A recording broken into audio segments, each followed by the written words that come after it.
નમસ્કાર.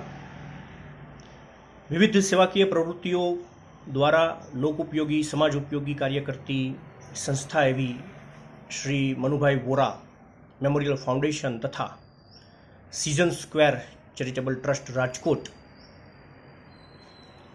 દ્વારા આ વખતે સંગીતના ચાહકો માટે તથા વિવિધ પ્રતિભાઓને મંચ મળી રહે અને પ્રોત્સાહન મળી રહે એ હેતુસર 2025માં એક ગુજરાતી ગીત ગઝલ સુગમ સંગીત સ્પર્ધાનું આયોજન કરવા જઈ રહ્યા છીએ. આ સ્પર્ધા 3 તબક્કામાં યોજાશે. પ્રથમ તબક્કાની અંદર ઓડિશન રાઉન્ડ હશે, જે આપે ગૂગલ ફોર્મ ફિલઅપ કરી અને પોતાનો વિડીયો એમાં અપલોડ કરી અને સબમિટ કરવાનું રહેશે. ત્યારબાદ સેમિફાઇનલ રાઉન્ડ અને ફાઇનલ રાઉન્ડનું આયોજન કરવાનું છે અને અંતે વિજેતાઓને પુરસ્કાર દ્વારા સન્માનિત પણ કરવામાં આવશે. આ સ્પર્ધામાં ભાગ લેવા માટે કોઈ પણ જાતનો શુલ્ક રાખેલ નથી. સંપૂર્ણ નિઃશુલ્ક આપ સ્પર્ધામાં ભાગ લઈ શકો છો. ઓડિશન રાઉન્ડમાં જ્યારે આપ આપનો વિડીયો અપલોડ કરો છો ત્યારે આપ મ્યુઝિક સાથે અથવા મ્યુઝિક વગર વિડીયો અપલોડ કરી શકો છો, પણ સેમિફાઇનલ રાઉન્ડ અને ફાઇનલ રાઉન્ડની અંદર ઓર્કેસ્ટ્રા સાથે જ ગાવાનું રહેશે અને ઓર્કેસ્ટ્રા એ સંસ્થા દ્વારા જ આપવામાં આવશે, એની વ્યવસ્થા કરવામાં આવશે. એટલે આપ સૌ કલાપ્રેમી સંગીતપ્રેમી જનતાને મારી નમ્ર વિનંતી છે કે આ સ્પર્ધામાં ભાગ લ્યો. આપની પોતાની આગવી ઓળખ ઊભી કરો અને આવી સંસ્થાઓ જ્યારે આપણને મંચ પૂરું પાડતી હોય તો આપણે પ્રતિભાઓને પ્રોત્સાહન મળી રહે એ માટે પણ અગ્રેસર બનીએ.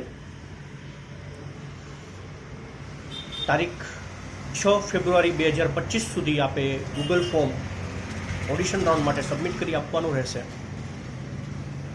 અને ત્યારબાદ આગળના વિજેતાઓને સેમિફાઇનલ અને ફાઇનલ રાઉન્ડ વિશે જાણકારી આપવામાં આવશે.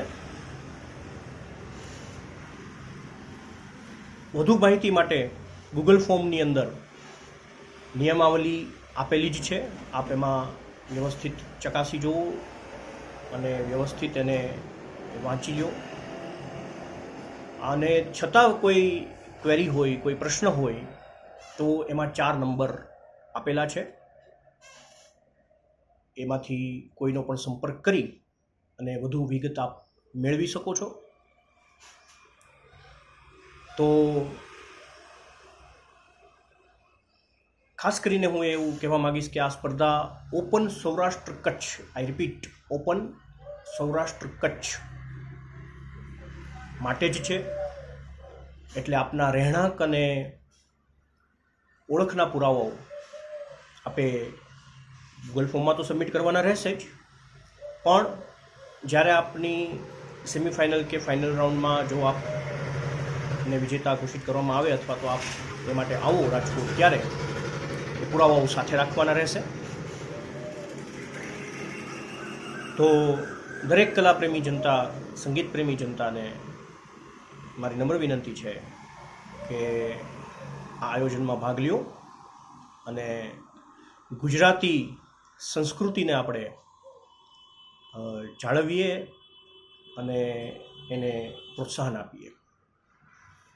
Thank you very much.